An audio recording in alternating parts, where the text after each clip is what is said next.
This is called the head of the spider drill, and the purpose is to ascertain the aim point from any given distance to a hole that is on a flat but tilted or sloped area, so that if, for example, you are 4 meters away, if you go to the side hill putt either at the 3 o'clock position or the 9 o'clock position with reference to what is straight uphill through the hole for 6-12 line, and you putt dead straight at the center of the hole along what I call the baseline, the ball will in fact break to the low side and cross the 6 line below the hole in a very exact position. It might go another 2 or 3 rolls past the fall line, but the spot on the fall line where it crosses the fall line, that is actually the physics that represents the perfect break to play with that same ball speed from that same position. So that break is measured by the golfer,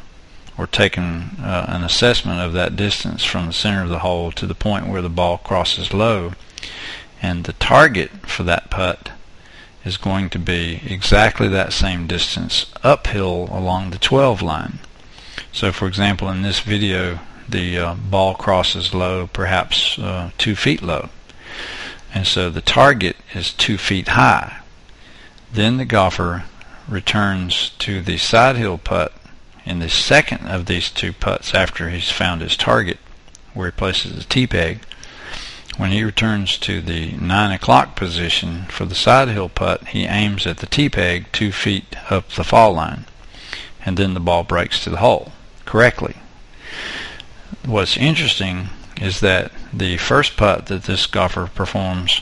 is from approximately the 7:30 or 8 o'clock position, not the side hill putt. And he uses exactly the same T-peg as his target, and that ball goes dead in the hole. So the amount that the break varies with position around the different positions of the clock face is not as great as is often told. It depends on the speed of the green and the steepness of the slope and the distance away from the hole, how much difference there might be between uphill and downhill putts. In general, if you know the side hill putt, the amount of break of the side hill putt, for example with a 10-foot or 3-meter putt, for a typical steepness, for example 2%, maybe 3%, then you have a good calibration of what to expect for the golf course, because those are going to be the most numerous putts that you face. And if you know what a 10-foot break happens to be based on green speed and slope steepness, then you'll be in good stead to adjust for 5-foot putts and 20-foot putts. So on the practice green you do a little exercise of putting side hill putts from about 10 feet away, aimed straight to the center of the hole, and that will measure for you the typical break.